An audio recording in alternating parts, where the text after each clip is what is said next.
Everyone, hope you're doing great.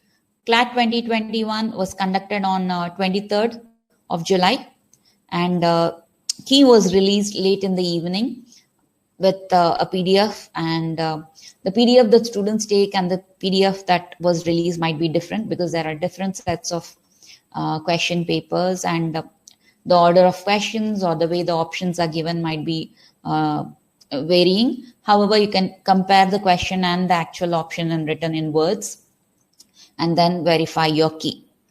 In this session, we are going to discuss the logical reasoning section and discuss about the answers and how we'll choose something to be an answer.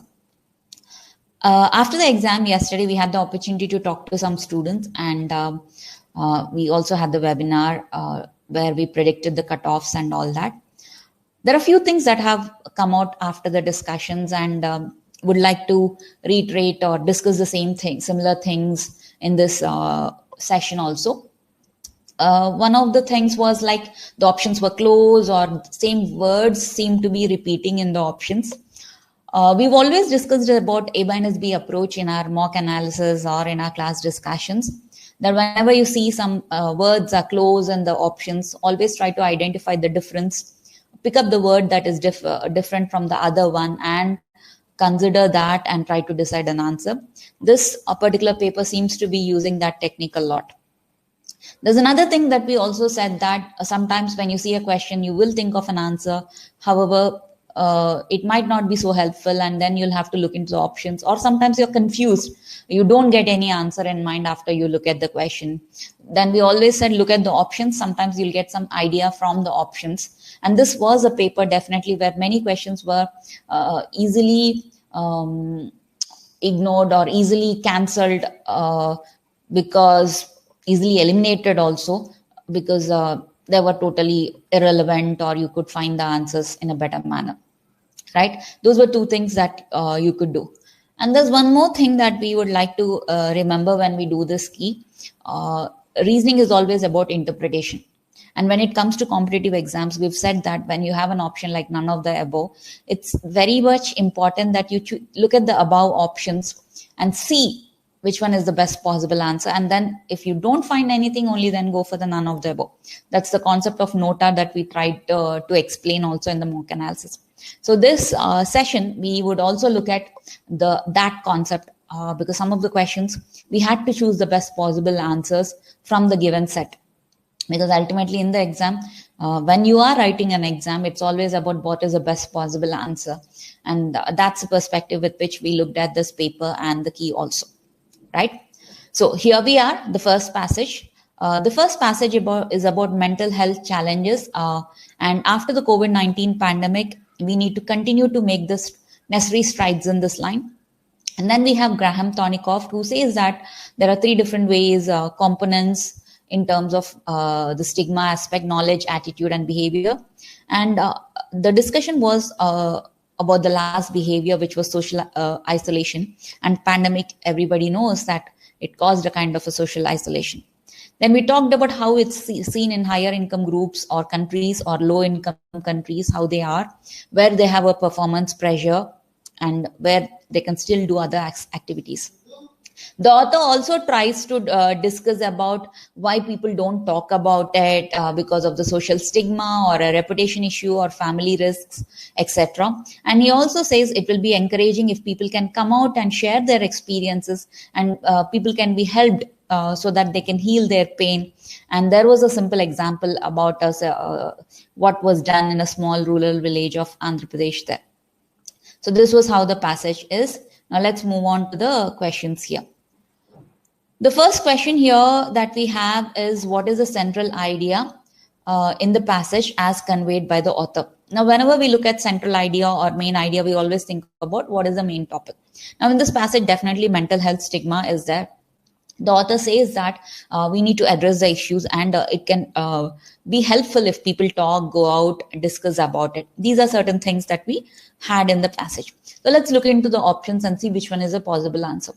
It is not an obstacle for people seeking care. People are not taking help on mental health condition. So that's not my answer. Mental health is a domestic phenomena. Rich country, poor country, at workplace, at home. Obviously, there's a stigma and difficulty associated with it. So this can't be my answer. In low-income countries, mental health doesn't receive adequate attention and treatment.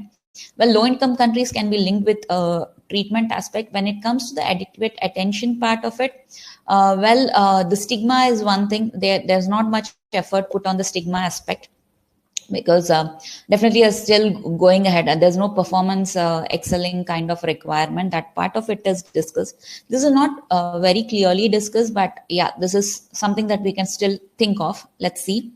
Mental issues have only risen after the pandemic. Well, this is not what it is. Mental issues are there. With the pandemic, we have to give importance to it. Now, if you look, A, B, D are all, no, they are not my answers.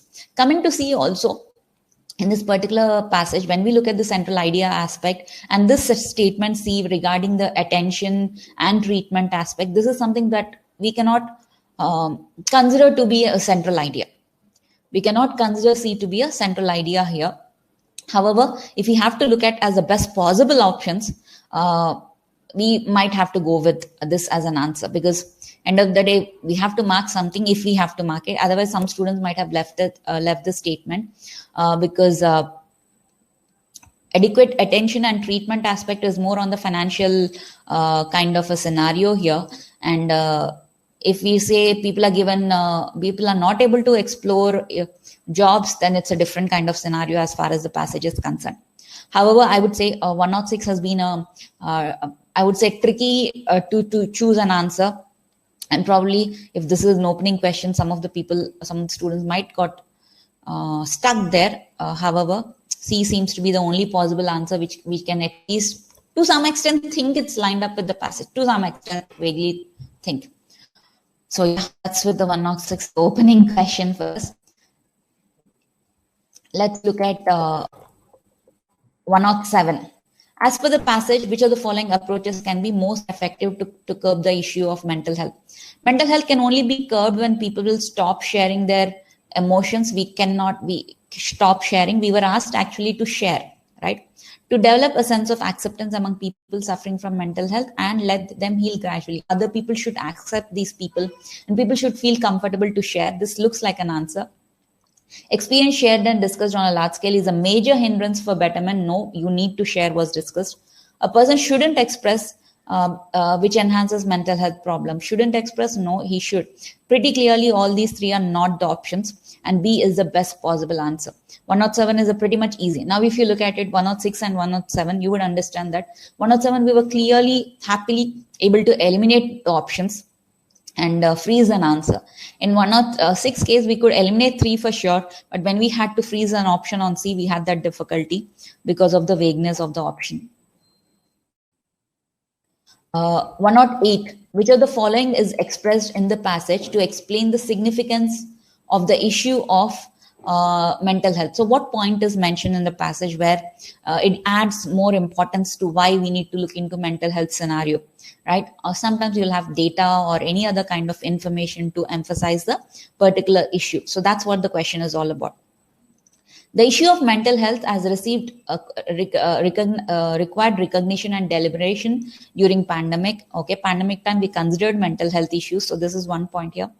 Mental health will be reduced automatically after pandemic. No. Mental health improves when social isolation increases. Improves is incorrect here, because social isolation is the cause for mental health issues. So this is incorrect. Mental health is an illusionary notion developed during a pandemic to strengthen pharma industries. Totally irrelevant kind of thing. So B, C, D are happily eliminated. They are not at all an answer. So you're left with option A again, right? We need to continue to stride working towards it. That was a point that we had in the passage. So taking those lines, we can to some extent consider this as an answer choice among the given list of words. So 108, A is fine. Next, 109. In low-income countries, one can be one can be unwell and still play an active social and productive role somewhere, as there are many such roles to play within the family and in society. Okay. Which of the following conclusions can be drawn from the statement? Stigma rates in low-income countries are high. Wrong. Right? Stigma rates in high-income countries may be more due to a pressure of performance and to excel. This we have in the passage. Mental stigma is not related to economic conditions of a country. We have the money aspect and poor rich aspect, and we are talking about mental stigma. So this cannot be taken. High income people required to perform multiple roles at home. It's low income people actually, as far as the passage is concerned. Now again, in this passage, in this 109 option also, by elimination, if we have to go for it, 109B is the best possible answer for us. But if you look at it, again, if you just look at this statement, low income countries is what you're talking about, and what do you deduct from this? What do you understand from this? If we say that, from this we would say that people will have actually multiple roles to play in a low income group, in family or in the society, so they can manage, or they don't have so much pressure. They'll find opportunities that are suitable to them, something like that, right? For instance, their high income group countries, they have a lot of automation techniques, so people might not find great jobs, or survival issues might come in because of high performance and requirements, etc.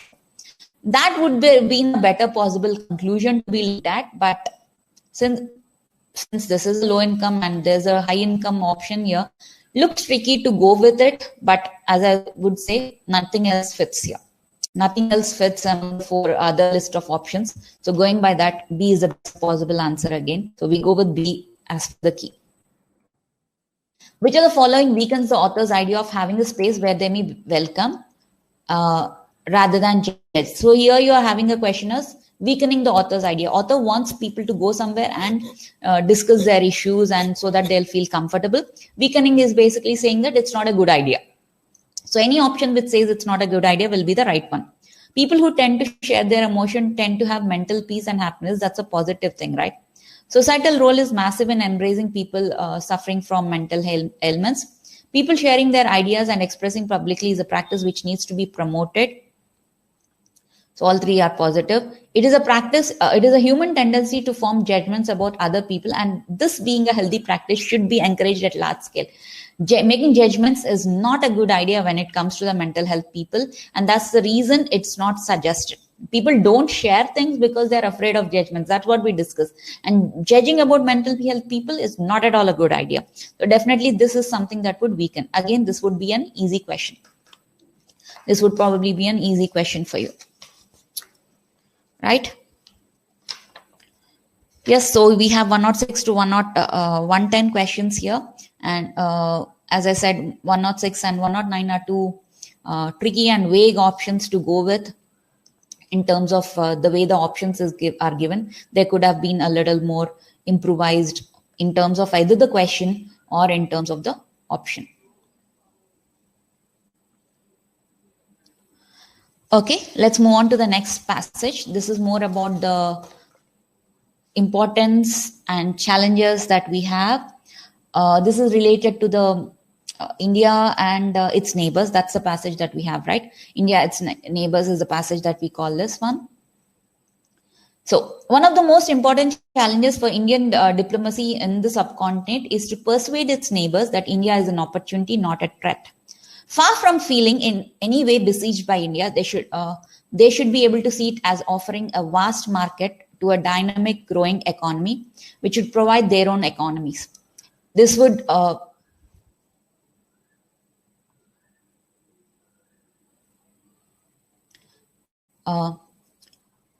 which would provide their own economies with far greater opportunities than more distant partners. This would go beyond the economic benefits, as David Malone says. Economic cooperation represents the easiest sell to various constituencies within the countries of the region. Right? Were this to prove useful, then you can work on other sensitive issues like terrorism, separatism, etc. Winds of change are blowing in South Asia. There is a definite consolidation of democracy in all countries of the region, every one of which has held elections in the last 3 years. Some of our neighbors have made significant strides in surmounting internal conflict, and others are in the process of doing so. If India has to fulfill its potential in the world, we have no choice but to live in peace with our neighbors in mutual security, harmony, and cooperation. Then we have the discussion about Jawaharlal Nehru and next point about him. Then we have our point about um, Shastri ji, and let's move on to questions now. So if you look at the entire passage, it's more about India and its neighbors, and the vision is more about peaceful coexistence with your neighbors. If you work better with your neighbors, only then your economy can also be improved. You don't need to be intimidating your neighbors. You need to be supportive, and they will also find opportunities in your country that is much better than very far off or distant economies, right? So let's look at the passage. And the questions. As per the passage, which of the following is a challenge for India? Let's see the options. To develop an intimidating surrounding for its neighbors, we don't need to develop intimidating, scary surroundings. To manifest India as a land of opportunities, obviously, we need to show that. We need to persuade to our neighbors that we are a land of opportunities. This can be my answer. To restrict access to economic activities, that is not suggested. To propagate the practice of threatening neighbors, not suggested. So easily B is the best possible option. Persuade your neighbors to see India as a land of opportunities. They should see you as a country where their economy will also grow along with your economy. So that's what is indicated in the first few lines. So obviously B is the easy, happy option for us. Next one, 112. If India has to fulfill its potential in the world, we have no choice but to live in peace with our neighbors in mutual security, harmony, and cooperation. In the context of the statement, which of the following strengthens the author's opinion? So what strengthens the author's opinion? What supports the author's opinion? Peace and prosperity cannot work in consonance? No. India should assert its mights over neighbor? No. Peaceful coexistence with neighbors is the key to growth? Positive. India can offer myriad opportunities for its neighbors by working in seclusion, which is like isolation. No. So C is the best possible answer. Again, eliminate the options, read them carefully, and you'll find the answer here. What is the central theme of the passage above? The object of attaining peaceful coexistence and cooperation with the neighbors.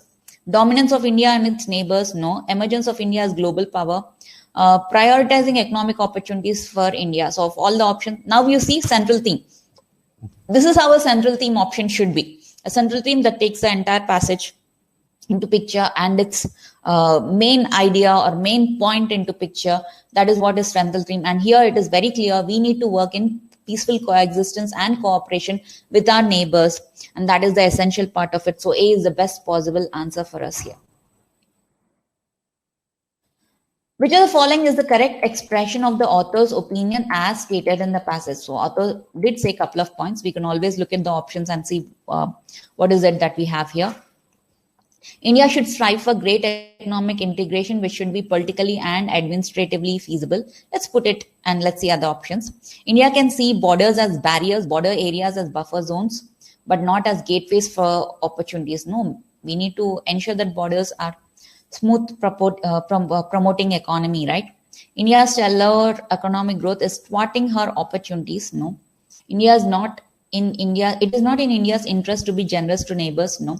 All again, go ahead with economic integration, which should be politically and administratively feasible. Now, if you really have to verify the answer and go back, we did discuss that politically internal conflicts need to be resolved, and economy should be promoting within the country. I mean, your economy should support other countries and it should work for you also. Internal conflict should be resolved and you need to have greater progress there. So going by those lines of all the things, again, A is the best possible answer. Which of the following can be inferred from the passage above? There is no nexus between cooperative existence and economic growth of the nation. This is not my answer, definitely, because there is a link. Unless India's region becomes more self-centered, India is unlikely to develop into regional power, not at all suggested. India can only become a great power if it works in isolation to achieve the desired result, not suggested. India cannot aspire to be a greater power without cooperation of neighbors. Yes, India needs support of its neighbors. D. Now, if you look at this passage, especially with India and its neighbors, we feel all the options are fine, no issues at all. And the questions are also pretty clear. The options are also pretty clear. And overall, we treat it to be an easy passage only as far as the readability, and we stick to the same aspect. A good passage, easy one, and probably each one of you might have got everything right here. Next one. This is about school system in India. That is a passage that we call it here, and easy to medium read, obviously. Let's see the questions and the passage. The critique of school as an institution has developed and grown in the past half century. Obviously, people criticize schools a lot. Education theorist Reiner wrote, "School is dead in 60s. Most schools are cage jails where an alien curriculum designed by some experts is thrust down a child's gullet." It's basically you're forcing a curriculum on the students. That kind of interpretation is given here. Today, many schools are gargantuan corporate enterprises with thousands of children on roll, and they run like factories, etc. You're saying here. The website of a particular private school in Lucknow boasts of 56,000 students, for instance, and but progressive thinkers have always envisioned free schools for children. The Russian novelist founded a school for children of poor peasants at his home, and without any strict schedule, homework, etc. Maria Montessori was first Italian woman to become a doctor. She went on to work out on stages of children's development, etc. Tagore's critique of rote learning is articulated in the Parrots Training. So you have multiple people, and what they did is what is discussed. Initially, you're starting off with children's education is criticized and how people treat and think of children's education. And then there's a concept of free school coming up. How did 3 or 4 different people have done it? Next, you have A.S. Neill with the belief that school should be made to fit the child rather than the other way around. And then you have the Kothari education recommendation for common school system, never implemented. So let's see what it is. Today, which school a child goes depends on her socio-economic status, obviously financial status and social status. Pandemic has further worsened the situation. COVID-19 hit parents financially. Digital divide between rich and poor has also increased. The poor don't have access to mobiles, etc. In such a scenario, one can try and conceive of neighborhood learning practices. So opening was with how schools are criticized, and then 3 or 4 people on free schools, what they did. And then you started off with the pandemic, how it has affected education, how people go to schools in today's scenario, the rich and social economic situation, how it is impacting school education. That is what we have here. Okay? Now let's see the questions. What has the author conveyed regarding the school system in India? Let's see the options, okay? School system in India is an advanced system which focuses on developing the personality of students. I don't think he called it an advanced system. No, nowhere. Schools in India are segregated based on socio-economic status. We have this pointer here. Socio-economic status is discussed here. So this can be my answer. Let's see. Schools staunchly promote the interest of every student enrolled to ensure quality education. The entire passage was like you're forcing some curriculum down the line, rote learning, etc. So this can't be my answer. Pandemic has aided students a greater access to technology. Students suffer because they don't have technology, they don't have internet, they are missing out classes, was discussed in the last paragraph. So of all the possible answers here, B is the best possible thing in this particular passage. B is the best possible answer for us here. Okay? Let's look at the next one. Which of the following can be deduced from the passage? Let's see the options again. Social segregation must be eliminated for furtherance of education in schools. The COVID-19 pandemic has lubricated the teaching learning process. Schools should be divided on the basis of financial capabilities. Private schools should be encouraged.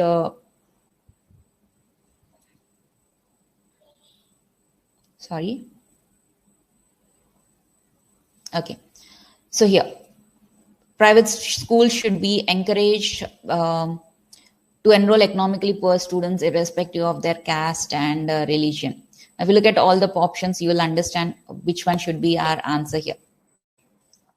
Not a very easy one, not a very difficult one. You can carefully read the options and eliminate your answers. A is a given answer for us here, and that seems to be fine too. Right? That seems to be fine here. Because pandemic has lubricated the learning process, doesn't suit good. Should be divided on financial capabilities, that also doesn't suit.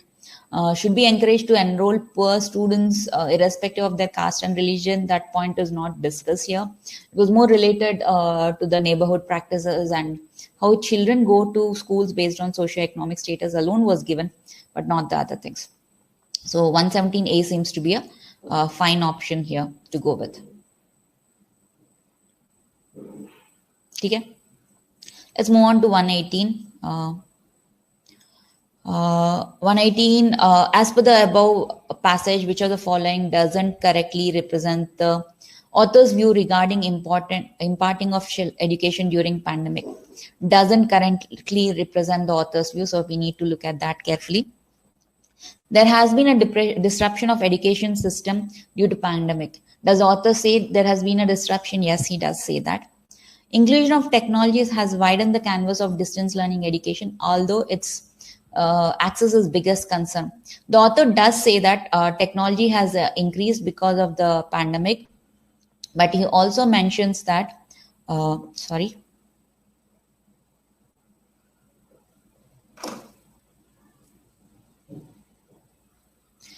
The author also mentions that there's a concern in the option, and which is also true as far as the passage is concerned. The concern is understandable. So if you look at it, there has been a disruption, yes.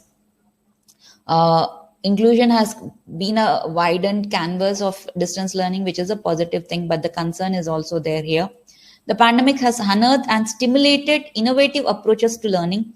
Because of pandemic, we started inventing new technology or a new methodology to teach. I'm not very sure if the author would agree with that, because the poor children definitely did not benefit much.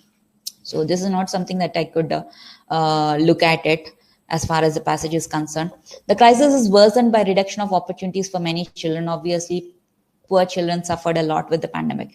The author's point of view, if you look at the options carefully and you understand my plus and minus there, as far as the pandemic is concerned and the pandemic and education system is concerned, the author is clear that poor children suffered a lot. Rich probably benefited, but the poor children suffered a lot.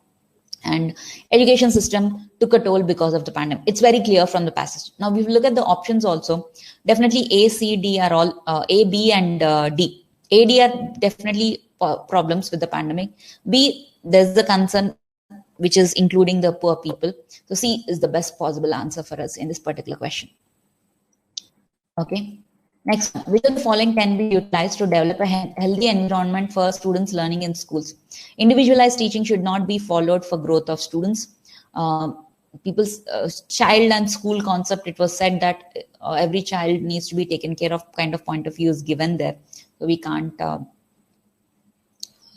say about it. Students should only be permitted to opt for only few subjects as elective courses. Community learning should be encouraged. A fixed and robust curriculum is the need of the. So if you look at A, B, D, they are kind of saying that it should not be student-centric, or you should have restrictions and rote learning or a particular curriculum. Those kind of points are suggested in A, B, D. If you look at the last lines, you have to have a neighborhood practices or some kind of encouragement to happen. Together learning kind of idea is coming up. So yes, 119C is a concept we could always go with as an answer choice. And what we mean is like children learn with each other also. They learn in helping we usually say with GK that GK can be learned if you're working in groups. That's what always we say in our sessions also. So community learning, together you're learning with others, that might help. So yeah, C seems to be fine there. In the above passage, which of the following cannot be referred as a characteristic of a free school? So we have free school concept and we have 3 or 4 people about whom we discuss. Let's see the options and then go for it. It is an alternative, which of the following cannot be inferred. So let's be careful there. It is an alternative to mainstream and conventional form of schooling. Free schools provide a democratic platform to students to voice their opinions. The courses offered at free schools are optional for students depending on their interests. Specific choice of schedule and fixed schools are quintessential features of a free school. Definitely fixed schedule is one option we can eliminate. Specific subjects is also something we can eliminate because it's all based on the child's interest. The learning mechanism is focused on the child's interest. That's what the concept of free school is going with. So this is definitely not something we can consider. So D seems to be an answer choice. So as far as this passage is concerned, which is more about education system, and as far as all the questions and options are concerned, everything looks fine and seems to be okay. Okay? Everything seems to be okay there. Got it? Okay. Let's look at the next one. Asia is at the front line of climate change. So this is a passage we are talking about climate change. Extreme heat in India, Pakistan, and wildfires in Australia, typhoons in Japan are real and present dangers. You have a McKinsey report on climate risk and response in Asia finds that without adaptation and mitigation, Asia is expected to experience more impact than other parts. So Asia is going to suffer more than other parts. That's what they feel. Large cities in Indian subcontinent could be among the first places in the world to experience heat waves that exceed survivability threshold. Just as information system and cybersecurity have become integrated part, climate change also needs to be considered in decision making. Climate science tells us that some amount of warming over the next decade is already locked in due to past emissions. India anticipates a significant infrastructure build over next few decades, trillions in 34 subsectors, robust regulations around outdoor work could significantly reduce the economic risks of lost hours. Good news is that we have started in some Indian states. Ahmedabad City Corporation has implemented something. City now has a heat wave warning system. They try to keep the buildings cool. And renewable energy has also grown in India. So we have some pointers like that here. If you look at the entire passage here, this is talking about climate change, obviously, but climate change and its impact in India, Asia is going to be high.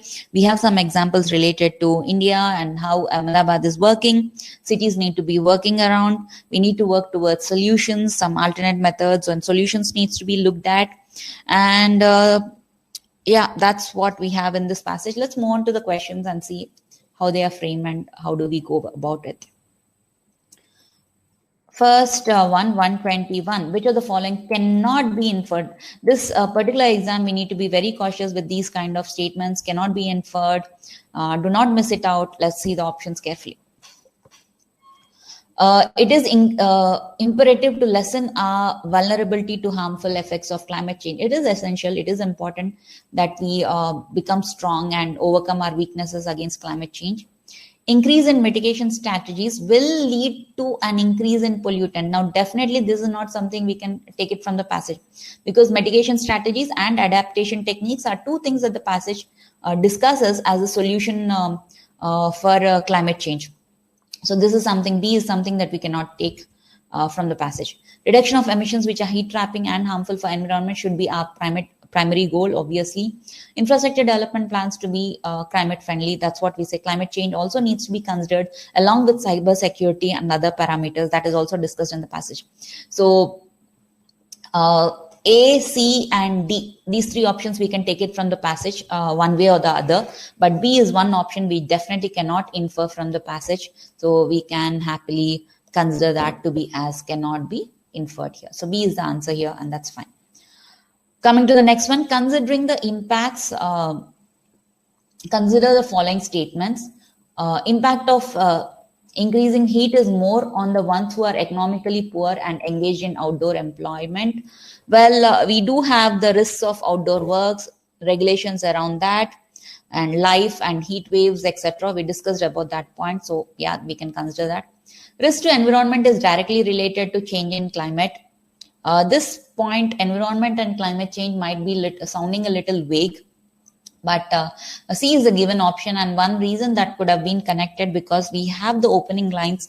Typhoon is nothing but environmental risk, or wildfire is nothing but an environmental risk, and they're all connected, present dangers and likely to become more with the climate change and if it intensifies. So that probably connects the risk to environment and climate change. Localized understanding of risk is essential. Obviously, Asia is going to suffer more than other countries. Cities are taking care of their own mechanisms. Ahmedabad is looking at it. So every aspect, area-wise, you will have to look into that. It is essential to understand the risk and mitigate the risk. If Asia is relaxed, that it's just because the other countries are relaxed, then no, Asia is going to suffer more. So it better work on its strategies. So considering those lines and interpreting it in that way, we might have to go with C as a possibly implied statements. Again, this word is more about implied. So what do you think? What can you understand from it? If we have to connect those pieces of data, those lines of information, we could go with C as a possible answer.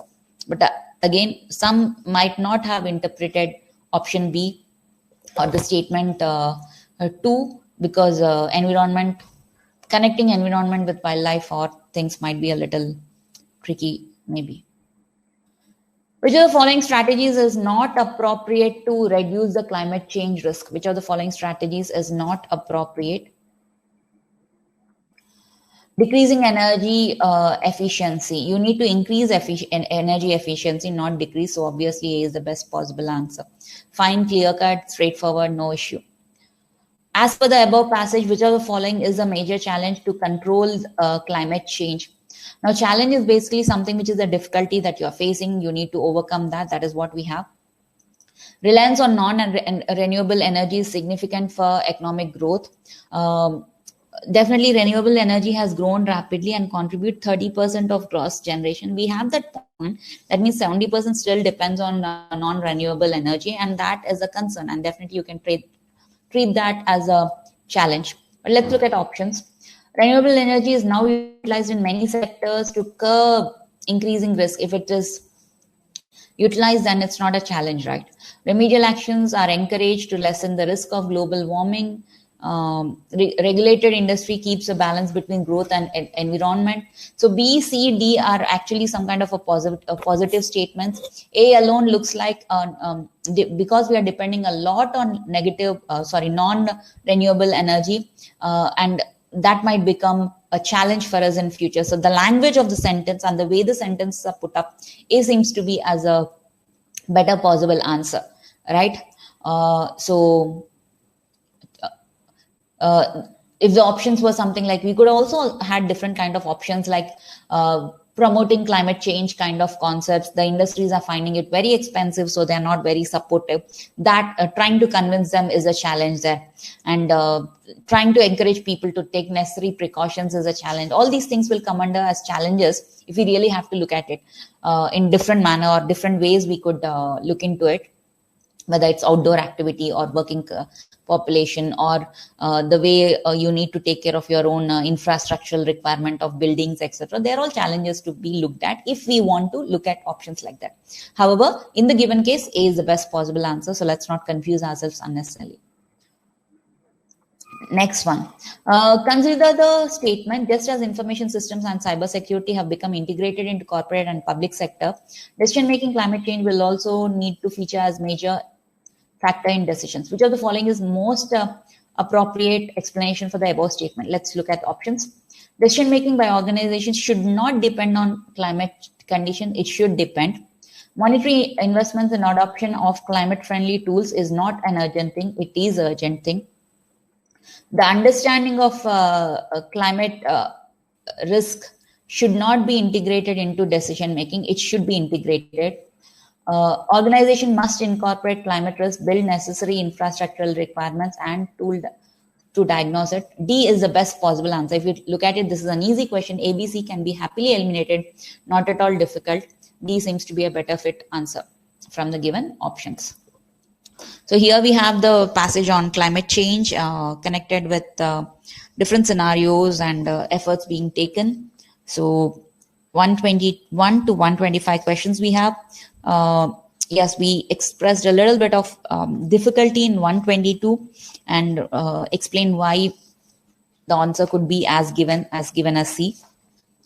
But overall seems to be a fine one in terms of the key given.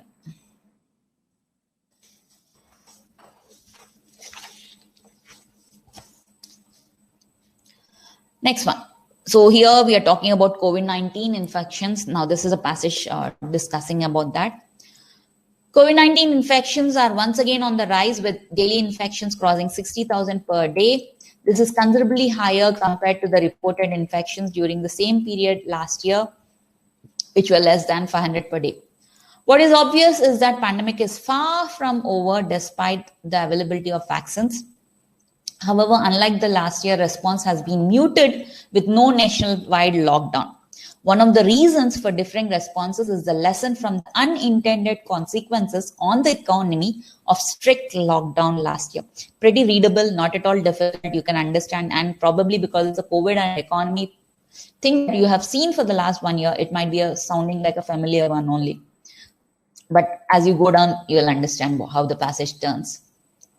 While aggregate estimates on the growth rate of GDP showed a sharp contraction in economic activity, economy shrunk by 24% in April-June quarter, the impact on lives and livelihoods still unfolding.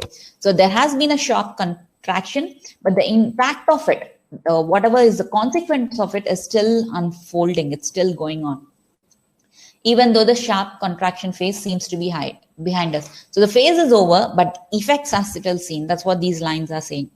The extent of the loss of lives and livelihoods is becoming clear now, with detailed data from periodic labor force and the latest round of which is for the April-June quarter of 2020. This is the first official report on the estimates for the quarter, which witnessed the worst impact with the lockdown in force until middle of May. Visuals of thousands of migrant workers walking back to their villages are still fresh in mind. While many have returned to urban areas in the absence of rural jobs, many did not also.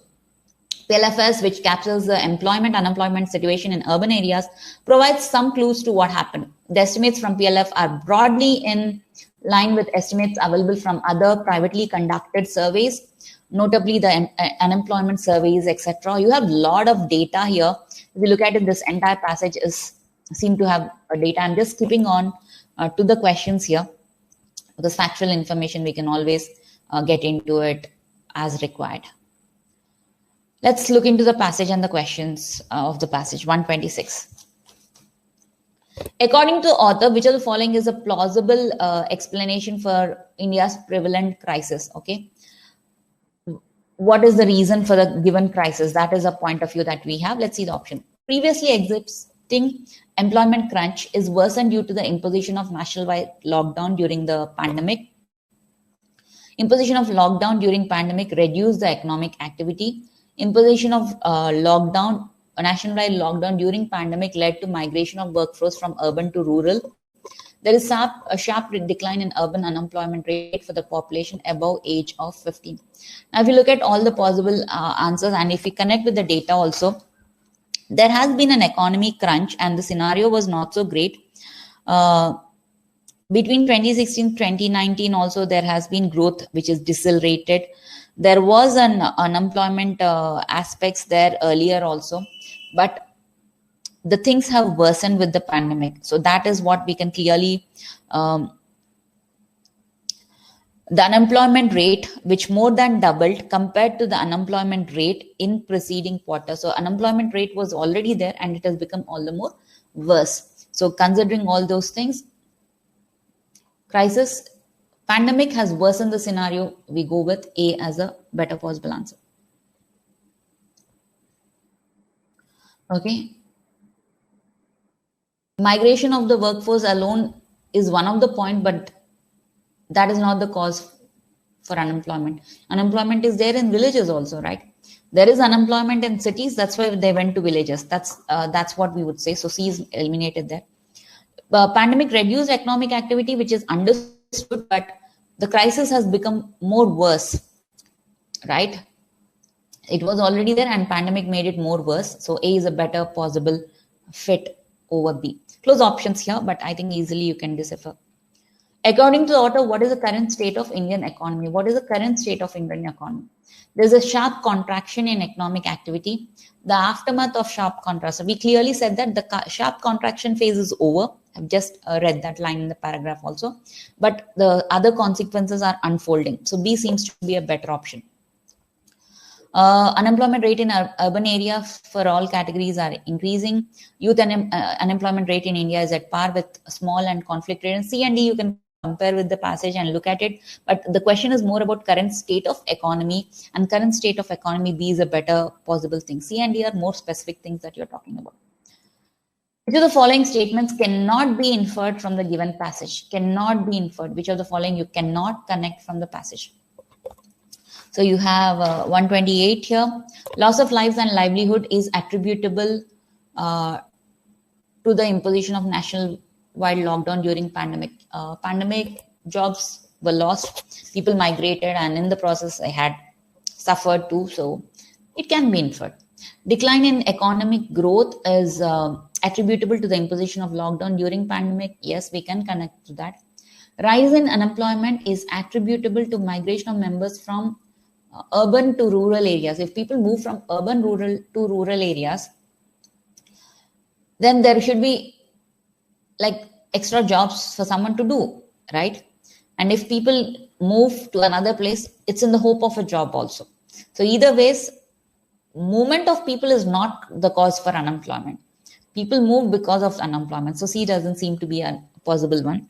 Rising unemployment is attributable to imposition of national wide lockdown, which makes sense. So C is the possible answer for us. C is the possible answer for us. Next.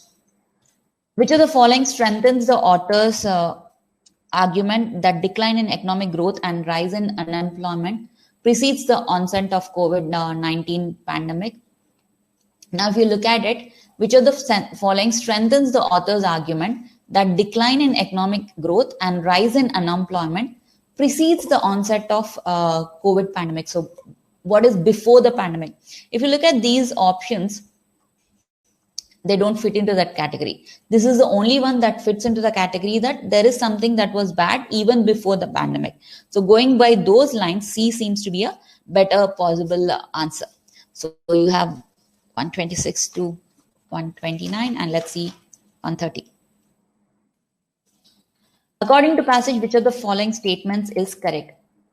Unemployment in urban areas for all categories increased by almost 3 times over the preceding decade. A seems to be a best possible answer here. You have a clear-cut line here. From the passage, you could take it. Unemployment rates in urban areas for all categories increased by almost 3 times between 11-12 and 17-18. Okay, so that seems to be a proper answer there. Other ones are more like employment rates is not the thing. Unemployment rates, 3% is not it is. So percent and rates, we always discuss na? Here employment and unemployment is one comparison, 3 times and 3% is another thing that you could look into that adds to the difference of the content. Okay, so 130 A seems to be a decent possible answer without any complexities and without any difficulties. Okay, the next one, let's move on to the last one, I guess. So from this set, I don't think there's anything that we need to worry about. 126 to 130 seems fine options. Passage looks lengthy, data looks confusing, but everything is either skim scan ones. And most importantly, one thing that we could see is some options look like they are given in the passage, but you need to read the question properly. The answers are more connected to the passage. You are having answers, but sometimes they are not connected to the question, right? So read questions carefully. That is one thing that we have understood in this CLAT 2021 paper, where complexity has come more like if student doesn't read the question properly, then they'll make a mistake. Right. Let's move on to the next one. On the day of writing this, India had reported 116 deaths from COVID-19. In contrast, US with around 1/4 of population of India reported 1897 deaths, etc. UK has again. On the other metrics too, new cases, active cases, Indian curve has flattened. If UK and US were to achieve what we heard, there will be major celebrations. However, because we are India, we don't get much credit. We are considered poor, third world, and untrustworthy country, incapable of achieving something like this on our own. Instead of learning from India's experience, the first instinct is to doubt Indian data. We aren't counting the cases, right? We aren't doing enough tests. We don't we classify deaths properly. The list of doubts goes on. So all these suspicions are there. This even as the tests have only increased, positivity rate has dropped, and almost all Indian hospitals are seeing less admissions. To think that Deep Indian state is capable of fudging data at the level of every district and state and sustaining this facade for many months is giving it too much credit. Conspiracies require enormous coordination. Given that you can check corona data at every ward level, it's difficult to fudge. In terms of testing also, while a case might be made for a lot of Indians not getting tested, it is also true that random testing has increased. Domestic flyers to Maharashtra from many states, for instance, have to get a test done, irrespective of symptoms. If there was a rampant corona, then there would be spikes here. What is even more remarkable about India's achievement is it has managed to do this without draconian lockdowns, except for the 2 months. Which of the following strengthens the author's argument that India has tackled the COVID-19 pandemic better than advanced nations? India's positivity rate of cases and admissions in Indian hospitals reduced, maybe. Counting is incorrect. Testing is inadequate. Classification is inaccurate. All these things are definitely not the answer. So only possible answer is A. Easy question, easy option. Which of the following weakens the author's argument that India has tackled the COVID-19 pandemic better than most nations? India lacks the coordination and effort to execute conspiracies. Many Indians are possibly not getting tested. Evidence point to the fact that India has flattened the corona curve. India has not imposed draconian lockdowns. Now again, weakens the argument of the author. So something that weakens, proves him wrong. So people not getting tested. So you're thinking your data, there are many more people, but they're not getting tested. So you cannot say India has done well. So B seems to be a better option there. Easy, not at all difficult, pretty clear cut and straightforward. Let's look at the next one. 133. Yeah. To think that Deep Indian State is capable of fudging data at level of every district and every state and sustaining this facade for months is giving it too much credit. In this statement, the author indicates that author kind of says that you cannot give so much credit to India. It's not correct because this is not so easy to do, etc. So let's see. And you cannot influence the data or fudge data, that kind of statement. And Deep Indian State, it's like state government. Apart from that, there are other networks that are there, that are unauthorized networks that are there, which might be able to fetch data. That is kind of thing that the point is there. So here, authorized networks is gone case.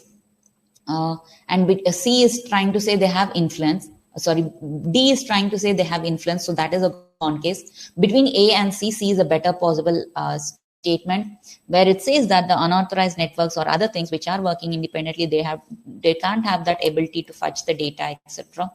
So C seems to be a better possible answer. According to the given passage, which of the following statements is not true? Now, this is a question that is a little tricky, and with regards to tricky options, developed nations are reluctant to learn from India's experience as Indian data is doubtful. India doesn't get much credit. India is seen as poor third world. India is seen as untrustworthy and incapable of tackling the pandemic. Now, if you look at it, B, C, D are clear-cut statements which are there in the passage. We are considered poor third world and untrustworthy, incapable of achieving something. So B, C, D are clear-cut lines from the passage. So they are true.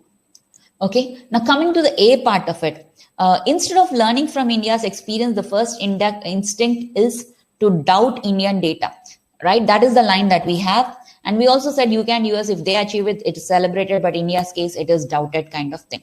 So that is a point that we have. So going by that point and considering that point, taking A as not true is difficult, right? But yeah, A is the answer that we got. A is the only option that we are left with in this particular scenario here. And if we have to treat why A is treated as an answer by the key people, the only way we could think of is probably it's not directly given. It's the author is thinking of the statement, and it's not that developed countries are definitely saying that Indian data or is not credible or such kind of a statement. Only in a vague manner, I would say 134 is definitely, I would say, a difficult one to go with A as an answer. Okay.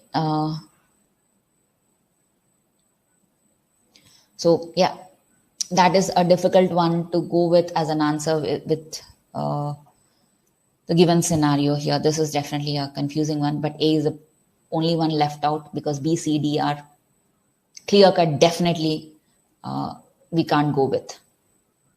According to the given passage, which of the following statements is true? COVID cases have reduced because of reduction in restrictions. COVID cases have increased with reductions. COVID cases have reduced with increased reduction. COVID cases have reduced despite reductions. So even though there are no lockdowns, the cases have decreased. So D is a better possible answer. This is an easy one. Okay, so I would say in this particular passage, 133 and 134 might seem to be difficult for students. 133, we've gone with that thing of a C. 134, A is definitely a little confusing one to go with. But yeah, left with nothing else. And hence we have to mark it because we might probably treat it as a statement which is not directly given in the passage or something like that. So probably that's why they might have gone with it. So, okay, guys, so that's what it is. Overall, we think it's a pretty much okay paper and not having anything much to contest or much to look at because we know it's reasoning paper and they might come up with their own logics to come up with an answer possibility. Yes, 3 to 4 questions, as we said, maybe 106 and 134 are few questions which could have been a little better in terms of the way the questions were framed or the way the options were given. Okay then guys, have a good day.